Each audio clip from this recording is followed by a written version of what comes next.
할렐루야. 감사합니다. 지난주 월요일 날 이제 제가 새벽 기도 이렇게 나왔는데, 우리 예배당 앞에 큰 박스가 하나 이렇게 와 있어요. 그래서 이게 뭔가 해서 봤어요. 자, 그 박스를 이제 이렇게 봤더니, 박스 좀 큰 거예요. 안에 봤더니 이제 가지오고, 호박 이렇게 갖다 놨어요. 그래서 이제 하루 정도 기다려왔죠. 누가 이제 교회 갖다 주게 되면은 우리 사모한테 또 저한테라도 또 연락이 와서 그렇게 갖다 놨습니다. 집에 갖다 놨습니다. 연락이 오는데 연락이 없어요. 작년에도 그런 적이 꼭 한 번 있었거든요. 그래서 이제 이 아래층에 CCTV가 있어요. 카메라가 있길래 작년에는 그 카메라를 봤더니 하얀 마티즈 같은 그런 차를 타고 두 분이, 한 분은 부부인가 봐요. 한 분은 여자분이, 한 분은 남자분인데 물론 하는 갖다 놨는데 누군지 모르겠어요. 근데 올해도 마찬가지로 그래서 그걸 확인을 이제 해봤는데 확인이 잘 안 되는 것 같아요. 아직까지도 누가 갖다 놨는지 모르는데 하나님께서 천사를 통해서 보내줬구나 이렇게 이제 생각을 하고 있어요. 물론 그런 천사가 아니라 이름 없이 수확한 것을 교회 성도들을 위해서 갖다 주고 싶구나 하는 그런 마음을 가지고 이제 그렇게 갖다 준 거예요. 아무 얘기도 없이 그냥 몰래 가져온 거예요. 보니까 제가 그날 사모하고 보통 5시 넘어서 이제 가는데 그런 4시 반인가 그때쯤 이제 집에 들어갔어요. 그러니까 그 이후에 막 갖다 놨겠죠. 여러분들 생각날 때마다 이름을 모르지만은 이렇게 귀한 마음으로 교회 성도들을 위해서, 교회에다 갖다 주는 거가 하나님 앞에 드리는 거예요. 우리 성도들한테 하는 것이 하나님 앞에 하는 것이고, 목사한테 하는 것이 하나님 앞에 하는 거예요. 그렇잖아요. 마태복음 25장이 그 말씀이잖아요. 너희가 내가 줄일 때 먹을 것을 주고 목마를 때 마실 것을 주고, 마태복음 25장에 나오는 양과 염소에 대한 그런 비유에 대해 말씀할 때 예수님께서 이제 그 제자들에게 그런 말씀했어요.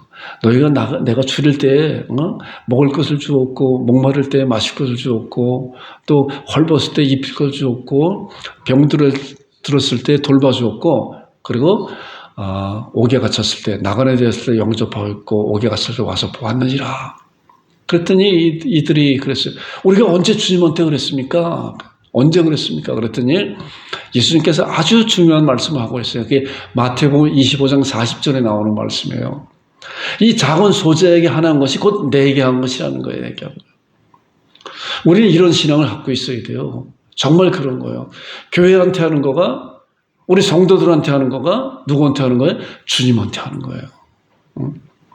주께서 그렇게 말씀하신 거예요. 그래서 교회 안에서 교회 봉사하는 거, 내가 아무튼 누가 알지 못하는 그런 가운데 이렇게 하는 것도 바로 이거 주님한테 하는 거구나. 주님은 다 보고 계시다는 거예요. 우리가 이러한 신앙을 굳건히 갖는 여러분들과 제가 되기를 주님으로 축원드립니다. 그리고 어제는 제가 토요일 날은 이제 목사들이 바빠요. 토요일 날은 항상 말씀을 또 마무리해야 되고 예배 준비해야 되고 그렇기 때문에 강하는 토요일 날은 특별한 일이 아니면은 이제 어디 잘 안 가요.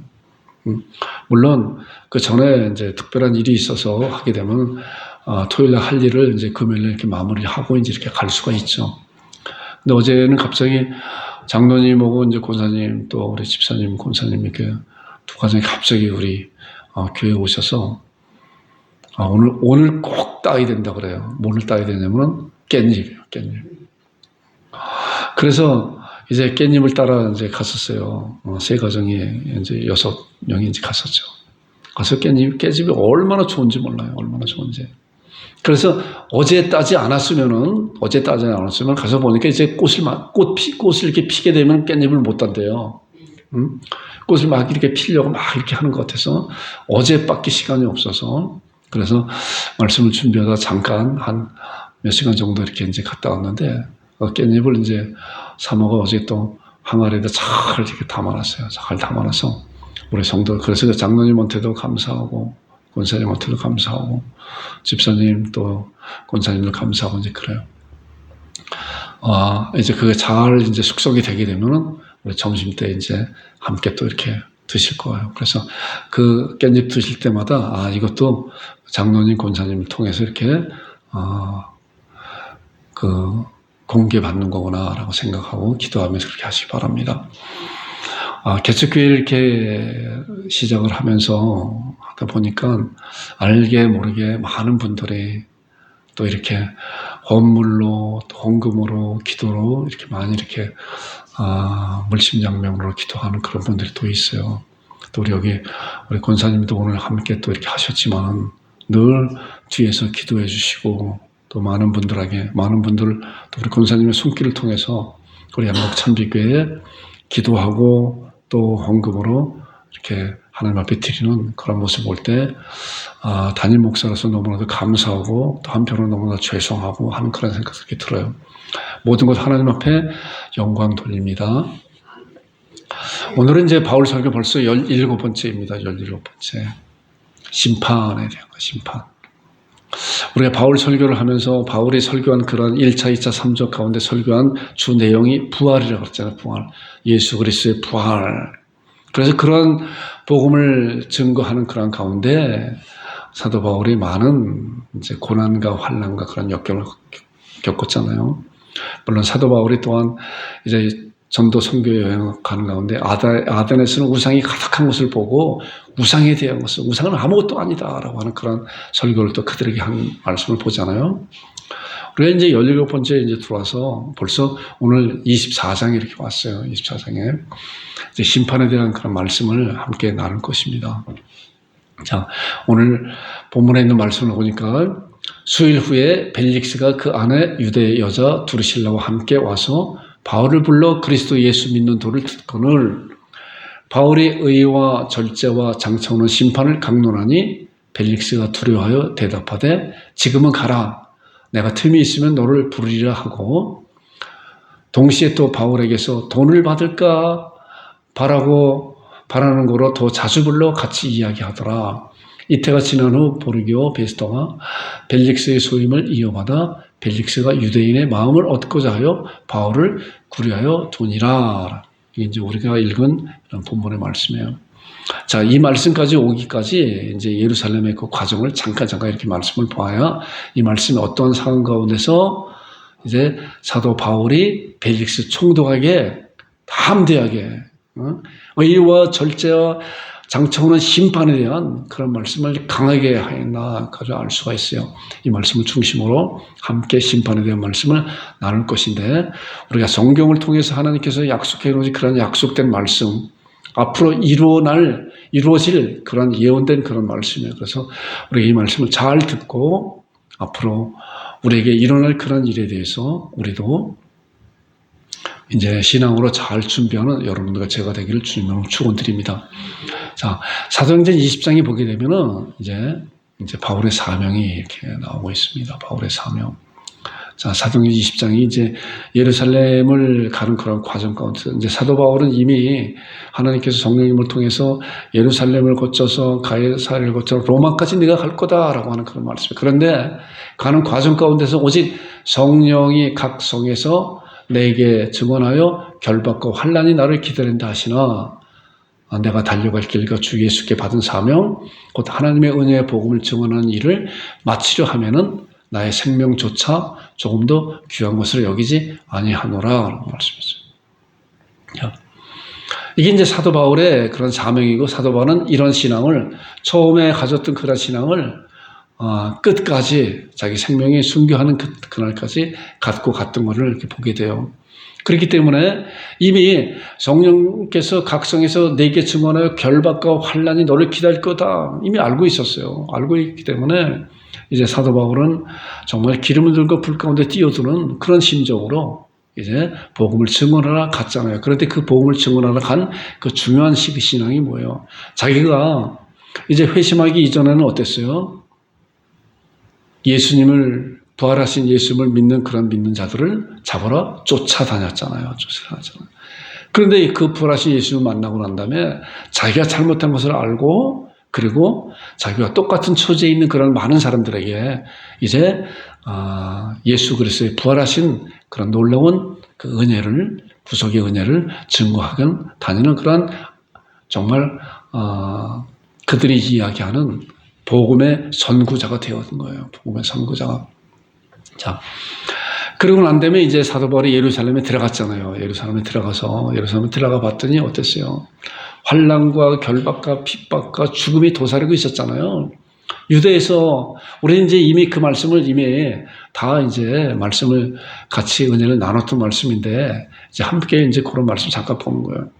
예루살렘에 들어갔더니 아시아에 있었던 그 율법주의자 유대인들이 예루살렘에 와서 사도 바울을 보고 아니 저자가 지금도 여기 와서 저자가 정말 하나님을 모독하는 그러한 신앙을 전하고 있구나라고 해서 신성 모독죄로 그들을 많은 사람들을 소동시켜서 사도 바울을 잡아갖고 어떻게 했어요?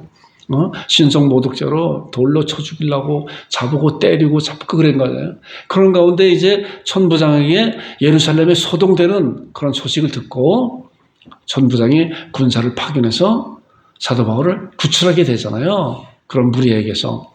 그래서 이제 사도 바울이 구출하면서 천부장이 도대체 이 사람이 누구이길래 어떠한 범죄를 저질렀길래 저렇게 많은 사람들이 이 자를 죽이려고 하는 건가. 그리고 그를 사도 바울을 영대로 들어가서 신문하려고 하는 가운데 영대로 들어가기 바로 전 그 문 앞에서 계단호에 서서 이제 사도 바울이 천부장한테 부탁하잖아요. 내가 저들을 위해서 설교할 그런 기회를 달라, 변명할 기회를 달라라고 해서 이제 그 영대로 들어가기 전 문 앞에서 그들을 향해서 이제 설교를 했잖아요. 설교를 했더니 또 그들이 사도 바울의 그런 이야기를 듣고 저자 당장 죽여야 된다라고 이제 그랬잖아요. 그러고 난 다음에 이제 천부장이 다시 공회를 소집해서 공회 가운데서 사도 바울을 세우고 이제 네가 이야기하는 것을 이야기해봐라라고 해서 이야기하는 가운데 거기에서도 많은 자들이 이제 종교 지도자들이 사도 바울은 당장 신성모독죄로 죽여야 된다라고 하고 그리고 천부장이 그가 로마 시민인 줄 알고 보호하고 있었잖아요. 당시에 로마법은 이제 그래요. 뭐 우리도 지금도 그렇잖아요. 원고가 있고 피고가 있잖아요. 그래서 원고가 저 사람이 나한테 이런 범죄를 저질렀습니다라고 이제 고발하잖아요. 그럼 피고는 뭐예요? 피고는 항변을 해야 되잖아요. 재판장 앞에서. 그게 재판하잖아요. 원고 이야기만 듣고 얼마나 그 거짓말로도 사람을 잡아놓을 수가 있잖아요. 그렇기 때문에 양쪽 말을 다 듣게 되잖아요. 당시에도 로마 시민도 로마법이 그랬어요. 원고가 이야기하는 이야기를 듣고 그다음에 피고가 이야기하는 것도 이야기를 듣고 재판장은 천부장이나 총독이나 가이사르 로마의 황제가 재판장에 앉아서 그것을 판결하는 거예요. 자, 그런 가운데 이제 그런 이야기를 듣고 그런 설교를 듣고 40여 명이 어떻게 했다고 그랬어요. 사도 바울을 죽이기 전에는 금식하면서 맹세했다고 그래요. 맹세했다고 그래요. 그런 가운데 이제 천부장이 그런 정황을 다 들어보니까 안 되겠다. 이제 사도 바울을 예루살렘에 놔뒀다가는 언제 죽을지 모르겠구나. 그래서 천부장이 이제 스스로 판단해서 이는 죽일 자가 아니다. 또 로마 시민이기 때문에 그래서 가이사랴에 이제 그 총독에게 보고문을 써서 이제 그 사도 바울을 가이사랴를 보내게 하는 거예요. 그 이제 보고문의 핵심이 이거예요. 천부장이 봤을 때, 자 그들이 고발할 때는 다 저 사도 바울 죽여야 된다, 신성모독죄다라고 고발하는 건데 고발하는 것이 그들의 율법 문제에 관한 것뿐이요. 이건 이제 천부장이 생각하는 거예요. 중간에 서서 양쪽 얘기를 다 들어보니까 고발하는 자와 사도 바울의 이야기를 들어보니까 그 얘기예요. 고발하는 것이 그들의 율법 문제에 관한 것뿐이요. 한 가지도 죽이거나 결박 사유가 없음을 발견하였습니다. 자, 천부장이 볼 때는 사도 바울은 죽이거나 결박 사유가 하나도 없다. 당시 그들의 율법의 문제에 관한 것뿐이지. 그래서 내가 이 사도 바울의 로마 시민이 되는 보호해서 이제 가이사랴에 있는 총독에 보냅니다라고 보낸 거예요. 자, 가이사랴가 어디냐고 하면은 여기에요. 자, 여기 맨 밑에가 연두 색깔이 이제 예루살렘, 가이사랴, 중간에 가이사랴예요. 저 위는 이제 두루라고 그런 거고. 그래서 예루살렘부터 가이사랴까지가 거리가 약 80km 정도가 돼요. 80km. 그래서 밤에 천부장이 든든히 보호하는 가운데 많은 군사를 해서 사도 바울을 보호하는 가운데 가이사랴까지 보내게 되죠. 자, 80km면 어때요? 우리 여기서 김포까지가 보통 한 10km 정도 되거든요. 그래 8배 되는 그런 거리를 이제 당시에 많은 군사를 데리고 사도 바울을 보호하면서 가이사랴에 이제 도착하게 되죠. 자, 가이사랴에 도착하기 전에 가이사랴는 벨릭스라고 하는 그런 총독이 있어요. 벨릭스. 자, 가이사랴 벨릭스라고 하는 그런 총독이 있는데, 자, 가이사랴까지 종교 지도에 또 와서 벨릭스 총독한테 이제 고발하는 거예요. 고발하는 거. 예루살렘에서도 제대로 고발이 안 돼서 또 이제 가이사랴까지 갔다는 소식을 듣고 종교 지도자들이 이제 가이사랴까지 가서 총독한테 이야기하는 거예요. 자, 우리가 보니 이 사람이 누구예요? 사도 바울이. 자, 우리가 종교 지도자를 보니까 이 사람은 전염병 같은 자라.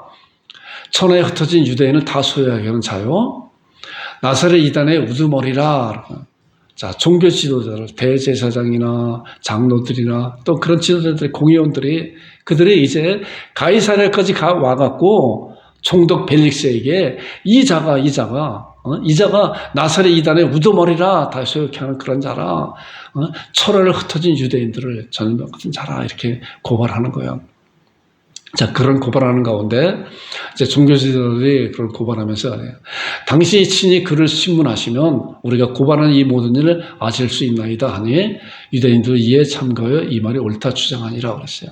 자, 종교 지도자들이 누구한테요? 벨릭스 총독한테, 가이사랴에 있는 총독한테 당신이 한번 친히 신문해 보세요 라는 거. 그래서 이제 벨릭스 총독이 이제 신문을 하게 되잖아요. 자, 신문을 하게 되는데 그것이 24장 10절부터 21절까지 나오는 얘기야. 너 얘기해봐라. 사도 바울이. 그런 사람들, 종교 지도자들과 또한 총독이 있는 가운데 벨릭스한테 기회를 주는 거야. 이쪽에서는 종교 지도자들은 저거 신성 모독죄로 죽여야 된다라고 하는데 그러면은 이제 재판장으로 있는 벨릭스는 뭐예요? 피고인 사도 바울의 그 이야기를 들어봐야 되잖아요. 그래서 사도 바울이 24장 10절부터 21절까지 나오는 말씀이 이제 가이사랴를 설교하는 내용인데 그 설교 내용의 핵심이 우리가 이미 쭉 말씀을 나눈 것 같이 그 핵심이에요. 제가 이제 두 말씀만 봤어요. 그들이 기다리는 바 하나님께 향한 소망을 나도 가졌으니 곧 의인과 악인의 부활이 있음이라 함이라. 제가 의인과 악인의 부활이 있다고 하는 것을 증언하고 있는데 저들은 이러한 일 때문에 나를 죽이려고 합니다라고 사도 바울이 이제 재판장 벨릭스 총독에게 이야기하는 거예요. 그 다음에 21절에도 오직 내가 그들 가운데 서서 외치기를 내가 죽은 자의 부활에 대하여 오늘 너희 앞에 신문을 받는다 한 이 한 소리만 있을 따름이니라 하다 하고 이제 벨릭스 총독 앞에서 종교 지도 앞에서 항변한 거죠. 설교한 거죠. 그랬더니 그 결과가 어떤 건가? 결과가 24장 23절에 나오는 말씀이에요. 이것이 이제 본문에 바로 전에 나오는 그 말씀이에요. 배경이. 자, 백부장에 명하여 바울을 지키되 자유를 주고 벨릭스가 이제 양쪽 얘기를 다 들어봤잖아요. 총독이. 재판장이잖아요. 총독이. 그래서 얘기를 들어봐서 그래 맞다 너희들이 얘기하는 거 맞으니까 저자를 당장 가서 처단해라 라고 하면 당장 처단할 수가 있는 거예요. 근데 백부장에 명하여 바울을 지키되 자유를 주고 그의 친구들이 그를 돌아보아 주는 것을 금하지 말라. 자, 이것은 뭐예요? 벨릭스가 볼 때 이 자는 죄가 없구나. 사도 바울은 죄가 없구나. 라고 한 거예요. 그리고 나오는 말씀이 오늘 본문에 나오는 말씀이에요. 이런 상황 가운데서 1차, 2차, 3차 가운데 이제 예루살렘에 들어가서 여러 가지 많은 환난과 결박과 그런 죽음을 모면하는 그런 가운데 가이사랴까지 왔는데도 가이사랴에서도 예루살렘에 온 종교 지도자들이 그렇게 고발하고 있잖아요. 고발한 가운데 벨릭스 총독이 봤을 때 이 자는 이제 죄가 없는 자구나라고 해서 나오는 오늘 본문의 말씀 이제 화면 봐보세요. 이 말씀이에요. 아까 읽었죠. 수일 후에 벨릭스가 그 아내 유대 여자 두르실라와 함께 와서 바울을 불러 그리스도 예수 믿는 도를 듣거느냐. 여기 보니까요. 벨릭스 총독이 누구예요? 그의 아내 유대 여자 두르실라. 아내 유대 여자. 이거 잘 기억하고 있으세요. 아내 유대 여자 두르실라와 함께 바울을 불러 그리스도 예수 믿는 도를 듣거늘. 자, 바울을 불렀는데 바울이 와서 뭐예요? 그리스도 예수 믿는 도를 듣거늘. 그 다음에 25절 보니까 바울이 이제 잘 불렀다. 총독 각하 잘 불렀습니다. 의와 절제와 장청은 심판을 강론하니 벨릭스가 그 얘기를 듣고 벨릭스가 두려워요. 바울을 불렀는데 이제 바울을 부른 그 이유가 있어요. 요 다음에 나오는 말씀인데. 근데 바울은 와서 이 벨릭스에게 의와 절제와 장초는 심판을 강론했다. 그 얘기를 듣고 나니까, 심판에 대한 그런 얘기를 듣고 나니까 뭐예요? 벨릭스가 두려워 대답하되 지금은 가라. 내가 틈이 있으면 너를 다시 부를 것이다. 라고 했어요. 그 다음에 26절 보니까 동시에 또 바울에게서 돈을 받을까 바라는 거로 더 자주 불러 같이 하다. 자, 벨릭스가 생각하는 거는 뭐예요? 바울을 왜 불렀어요? 돈을 받을까, 돈을. 소문에 들어보니까 이 사도 바울이 돈이 좀 있나 보다. 선교 자금이 좀 있나 보다. 그것 좀 받을까. 이 총독이 돈에 눈이 멀어서 바울의 증거는 의와 절제와 장차오는 심판에 대한 것을 강론함에도 불구하고 그런 두려운 마음이 있음에도 불구하고 그것이 무엇인가 그 문제를 해결하려고 하는 그런 생각을 갖지 않고 뭐예요? 돈을 받을까? 돈을 어떻게 좀 받을까? 뇌물을 좀 받을까? 뇌물 좀 받게 되면 내가 너 방면하겠다라고 하는 그런 속셈도 있지 않을까 하는 생각이 들어요. 그래서 뭐야? 더 자주 불렀다가 자주 불렀어요. 자, 그 다음에 20절. 이태가 지난 후에 자주 불러도 별 소득이 없으니까 이태가 지난. 자, 2년이 지났잖아요. 지난해 보리교 베스도가 벨릭스 소임을 이어받아. 총독이 이제 바뀌게 되죠. 누가? 베스도에. 벨릭스에서 베스도에 이어받는데 벨릭스가 어떻게 해요? 유대인의 마음을 얻고자 바울을 감옥에 넣고 있었다. 바울을 구리하고 있었다. 자, 여기 보니까 벨릭스 총독이 유대인의 마음을 얻고자요. 바울을 구리해 두었다. 이 생각을 잘 하고 있어요. 자, 벨릭스가 누구인가? 우리가 이거를 알아야 돼요. 이거를 알아야 이제 우리가 본문에 나온 말씀에 대해서 의와 절제와 장차오는 심판에 대한 말씀을 좀 정확히 알 수 있어요. 자, 벨릭스가 누구예요? 총독이잖아요. 총독은 막강한 권력을 갖고 있잖아요. 막강한 권력을 갖고 있는, 마찬가지로 지금도 대통령이나 이제 고위 공직자 그런 권력이 있잖아요. 막강한 권력이. 대통령이 임명하는 그런 것이 있고, 그렇잖아요. 그런데 그 권력은 뭐예요? 백성들을 위해서 쓰라고 하는 권력이잖아요. 그렇잖아요? 백성 위에, 백성들이 세운 그 권력은 뭐예요? 권력자는 백성들을 위해서 써야 돼요. 자, 여기도 마찬가지로 총독이 뭐예요? 백성들을 위해서 써야 되는데, 그것을 자기를 위해서 쓰게 되면 이것은 뭐예요? 횡포가 되고 정말 무지막지한 그런 총독이 되는 거잖아요. 근데 벨릭스는 어땠어요? 아주 무자비한 그런 자였었다는 거예요. 그래서 그 총독의 그런 권력을 가지고 어땠어요? 아까 두르실라라고 하는 그런 아내가 누구라고 그랬어요? 유대인이라고 그랬잖아요. 자, 두르실라는 유대인 여인인데 남의 여인이었어요. 남의 아내였었어요. 이 총독이 두르실라가 이제 미모가 뛰어났었나 봐요. 자기 그걸 가지고 얼마나 나쁜 그런 짓을 한 거예요. 자기 아내로 삼고 아마 그 아내들도 있지만은 몇 번째 아내를 이렇게 삼은 것 같아요. 보니까 성경에 그런 말씀이 정확히 나오지 않는데 이제 성경학자들을 그걸 통해서 이야기를 들어보니까 그래요. 이런 나쁜 사람이에요. 이런 나쁜 사람. 그 다음에 뭐예요? 아까 어땠어요? 사도 바울을 왜 불렀어요? 돈 바라고. 돈의 눈이 뭐니까, 여자의 눈이 뭐니까, 남의 여자고 가릴 거 없이 자기 총독의 그런 돈으로, 권력으로 이렇게 무자비한 그런 일을 하는 거예요. 그리고 돈의 눈이 뭐니까, 사도 바울이 복음에 정말 뛰어난 복음 증거자잖아요. 성령님의 충만을 받아 복음을 증거하는데 그 말씀을 받지도 못하고 돈이 눈에 뭐니까, 그런 거예요. 하나님의 말씀을 받을 때도 생각이 다른 데 가서 그 말씀이 마음에 들지 않는 거예요. 자, 성경에도 두 가지예요. 사도행전을 보니까 성령의 충만을 받은 베드로와 성령의 충만을 받은 스데반 집사가 같이 나가서 복음을 증거했잖아요. 그랬더니 두 가지 반응이 나왔잖아요. 한 반응이 뭐예요? 사도바울이 전국으로 그들에게 이제 말했잖아요. 너희가 죽인 예수를 하나님께서 주와 그리스도가 되게 하셨다고 그 마음을 하나님의 말씀으로 찔렀을 때 그들이 어땠어요? 형제 어찌할꼬 그랬잖아요. 이 총독도 마찬가지로 사도 바울이 의와 절제, 장체에 일어날 그런 심판에 대해서 강하게 사도 바울이 어떤 사람이에요? 사도 바울이 1차, 3차 여행을 통해서 하나님의 말씀을 탁한데 증거한 정말 부활하신 예수를 만난 복음의 그런 선구자잖아요. 선동자잖아요.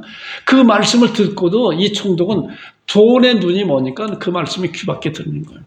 그리고 뭐예요? 나중에 두려울 마음이 생겼지만 나중에 다시 부르겠다고 부르는 뭐예요? 돈 때문에 불렀다는 거예요. 돈 때문에. 자, 사도 베드로의 그런 설교를 듣고 많은 사람들이 회개하고 한 번에 3,000명이 회개하는 놀라운 역사이 있는 반면에 스데반 집사의 그런 설교를 듣고 뭐야? 마음에 찔려서 이를 간 그런 사람들이 있는 거예요.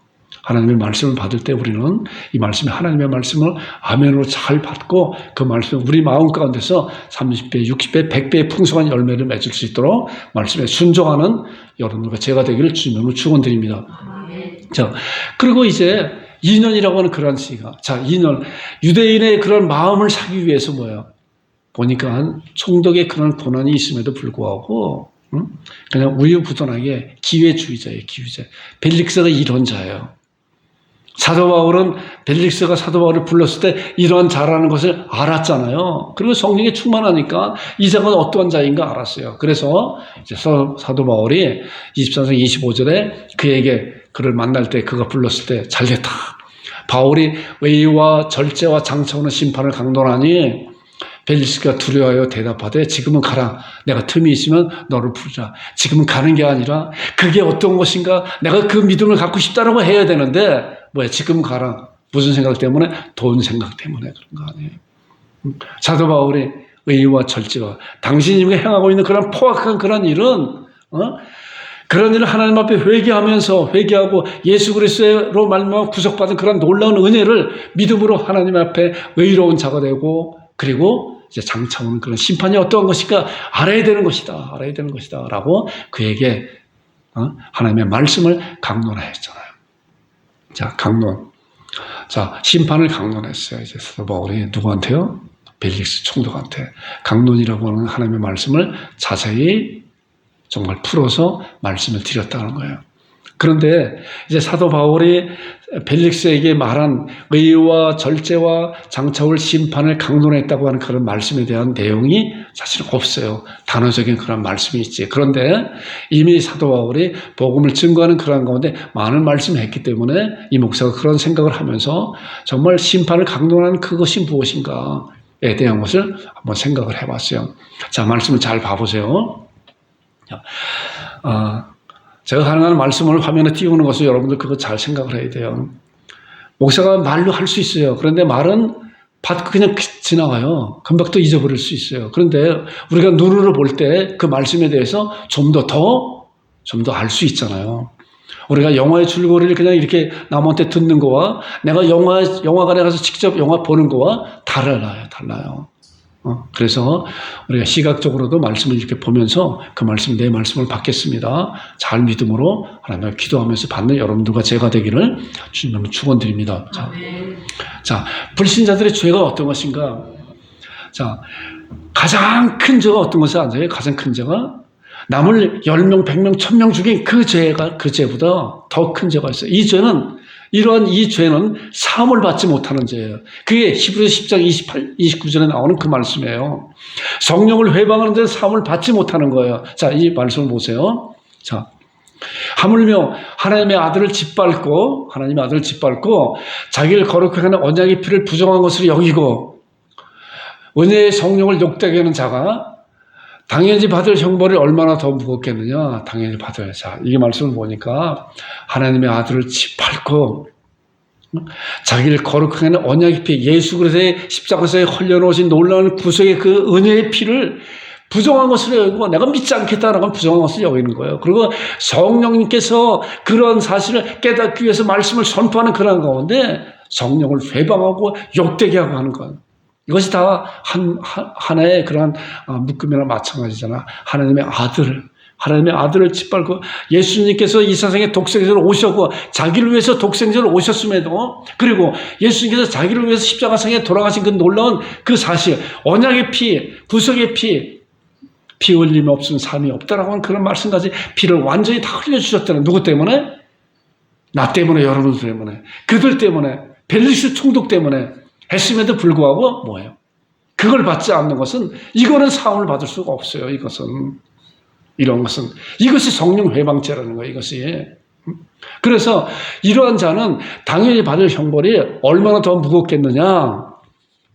사도 바울은 이런 심정을 가지고 예수 그리스도의 놀라운 구속의 은혜를, 의와 절제와 심판에 대한 그런 말씀을 그에게 전했음에도 불구하고 그것을 그는 스스로 저버렸잖아요. 이 말씀을 저버린 거예요. 지금도 마찬가지로 예수 그리스도의 복음의 은혜를 저버린 자들, 주님을 알지 못하는 영혼들은 이런 거예요. 그런데 아직 기회가 있어요. 왜요? 그 생명이 떠나가기 전에는 그 기회가 있는 거예요. 기회가. 그렇기 때문에 우리는 그 생명이 떠나기 전까지는 하나님의 은혜의 복음을 포기하지 않고 증거해야 되는 그런 신앙을 가져야 돼요. 그런 신앙을 갖는 여러분들 되기를 주님으로 축원드립니다. 자, 히브리서 9장 27절을 보니까 한 번 정도 사람에게 정하신 것이요. 어때요? 그 후에는 심판이 있다 그랬어요. 자, 심판이 있다 그랬어요. 심판은 반드시 심판이 있어요. 그래서 사도 바울이 장차 오는 그 심판에 대해서 벨리스 총독에서 이야기한 거예요. 심판이 어떤 것인가? 심판에 대한 그런 단어만 말씀했는데 그 심판에 대한 내용을 말했음에도 불구하고 이제 성경에 그 기록이 안 돼 있지만은 성경의 다른 말씀을 통해서 그 말씀이 어떤 것인가를 아는 거예요. 자, 한 번 정도 사람에게 정하신 것이지만은 그 외에는 심판이 있다고 하는데 주님을 알지 못하는 영혼들이 이런 사실에 대해서 알아요. 죽는 것은 알아요. 그러나 망각하고 있잖아요. 우리는 잘 알아야 돼요. 누구나가 다 그 죽음 앞에 서잖아요. 그리고 죽음을 이겨낼 사람이 한 사람도 없어요. 누구나가 다.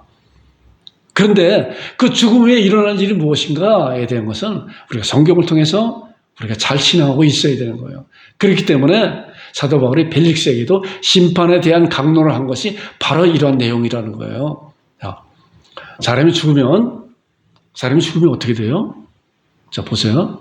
몸은 흙으로 가잖아요. 그 다음에 우리의 영혼은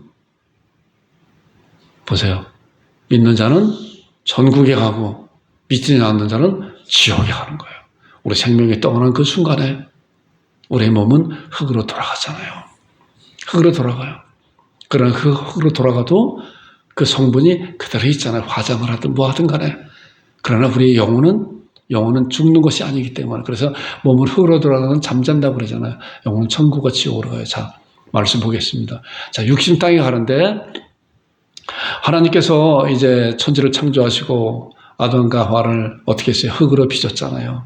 흙으로 빚고 그 생기를 풀어온 사람이 생명이 됐다 그랬잖아요. 자, 전도서에도 그런 말씀이 있어요.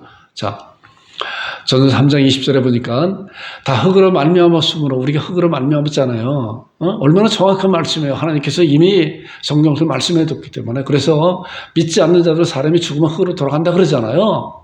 이게 다 성경에서 나온 그런 말씀이에요. 다 흙으로 말미암았으므로 다 흙으로 돌아가려니 다음 곳으로 가거니와 다 어디로 돌아가요? 우리 육신은 흙으로 돌아가는 거예요. 얼마나 진리인지 몰라요. 자, 그러네 영혼은 어때요?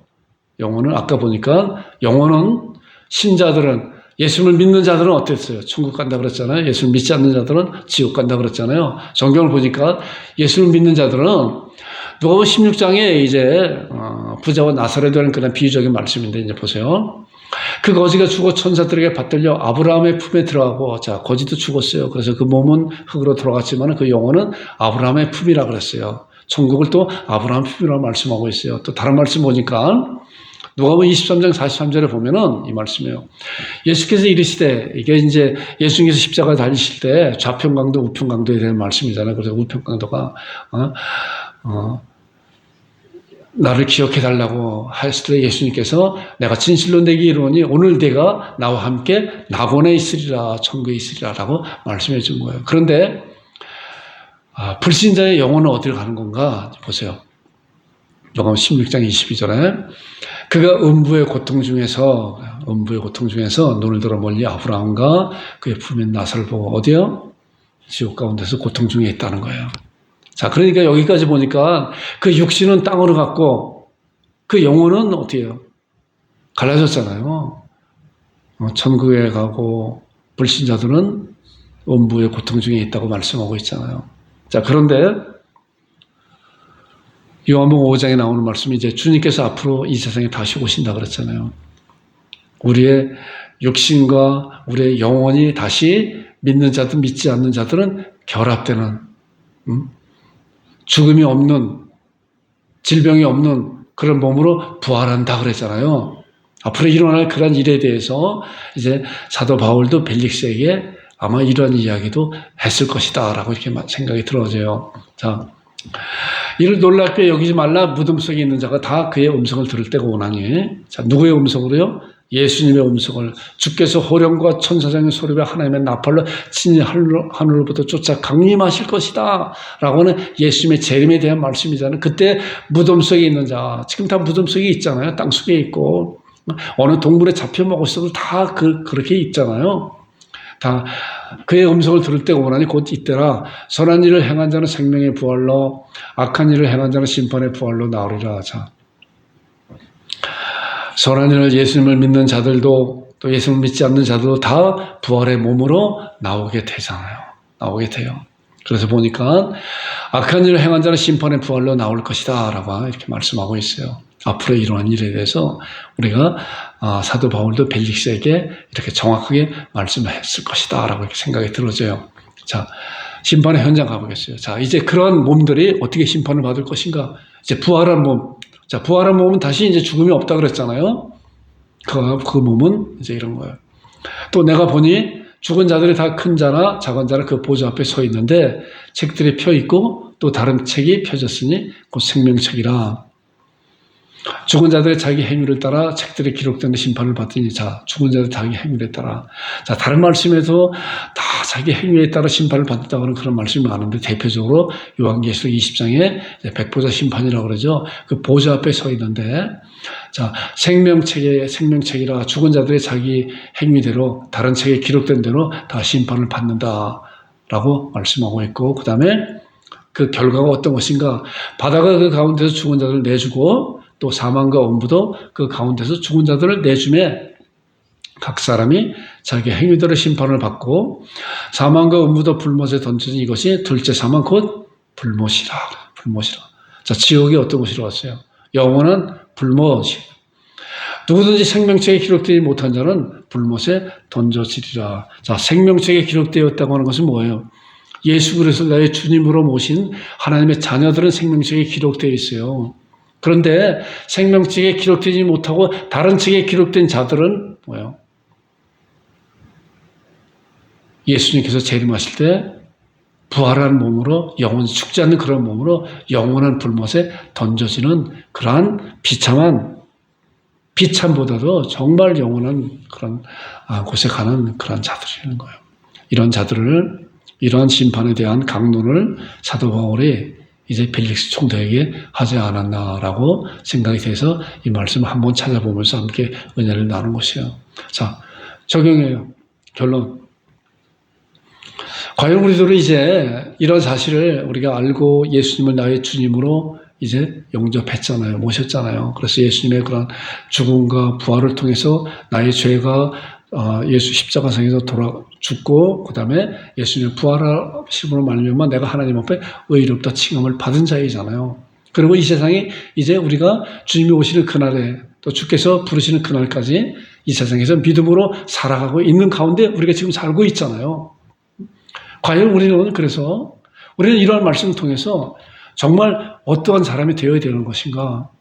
제가 항상 이 말씀에 대해서 항상 여러분과 함께 많이 말씀을 나누는데 오늘 적용되는 그런 말씀을 고린도전서 15장 부활장에 대해서 마지막 말씀 15장 58절에 대한 말씀을 함께 나눈 거예요. 자, 우리는 과연 어떠한 사람이 되어야 되는 것인가? 앞에 대한 그런 미래를 바라보면서 그러므로 내 사랑하는 형제들아, 자, 생각이 나죠? 제 이 목사가 이 말씀 많이 인용하잖아요. 내 사랑하는 형제들아, 견실하며 흔들지 말며 항상 주의 일을 더욱 힘쓰는 자들이 되라. 이는 너희 수고가 주 안에서 헛되지 않을 줄을 알미라. 그래서 우리는 이 말씀을 단단히 붙잡고 있어야 돼요. 지난 주간에도 제가 우리 단톡방에다 이제 두 말씀 올렸잖아요. 이번에는 이 말씀을 올릴 거예요. 우리가 한 주간에 이 말씀을 묵상하면서 이 말씀이 제가 하기를 원합니다. 제가 그렇게 하기를 원합니다라고 우리 하나님 앞에 고백하고 살아내는 여러분들과 제가 되기를 주님으로 축원드립니다. 지난주에 말씀 생각나나요? 잘 안 했어도 다시 또 시작을 하세요. 고린도서 2장 10절에 12절에 나오는 말씀이잖아요. 우리가 세상의 영을 받지 않고 하나님께로 그 전에 나오는 말씀이 그거예요. 하나님이 자기를 사랑하는 자들 위해 예비하신 모든 것은 눈으로 보지 못하고 귀로도 듣지 못하고 마음으로 생각지 못하였다 한 것 같으니라. 오직 성령이 이것을 우리에게 알리셨다. 성령 곧 하나님의 깊은 것까지 통달하신다. 그래서 우리가 세상의 영을 받지 않냐고 하나님께로 온 영을 받았으니 이는 우리로 하여금 하나님께서 우리에게 은혜를 주신 것들을 알게 하려 함이라. 그러니까 우리가 성경 말씀을 볼 때, 그래서 시편 119편 18절에 나오는 말씀, 그 말씀이에요. 나의 눈을 열어서 주의 귀한 복을 보게 해달라고. 하나님의 말씀은 그냥 말씀을 보는 것이 아니에요. 영의 양식의 말씀이기 때문에 사모하는 자에게 하나님께서 그 말씀에 대한 양식을 풍성히 우리에게 부어주신 거예요. 그래서 그 말씀도 우리가 한번 또 말씀을 다시 묵상하고 이번 주간에 이 말씀을 가지고 어떻게 내가 사람을 살아낼 것인가. 그러면 내 사랑하는 형제들아, 사도 바울이 정말 사랑하는 그런 마음을 가지고 사모하는 그런 마음을 가지고 이 강단에서 이 목사의 입을 통해서 주님께서 말씀하는 내용이나 마찬가지예요. 내 사랑하는 형제들아, 견실하며 흔들지 말고 항상 주의 일에 더욱 힘쓰는 자들이 되라. 왜냐고 하면은 너희 수고가 주 안에서 헛되지 않고 상급으로 보상될 것이다. 주님이 오시는 그날에. 그래서 우리가 아멘으로 이 말씀을 받고 삶을 살아내는 여러분과 제가 되기를 주님으로 축원드립니다. 기도하겠습니다. 아버지 하나님 은혜를 감사합니다.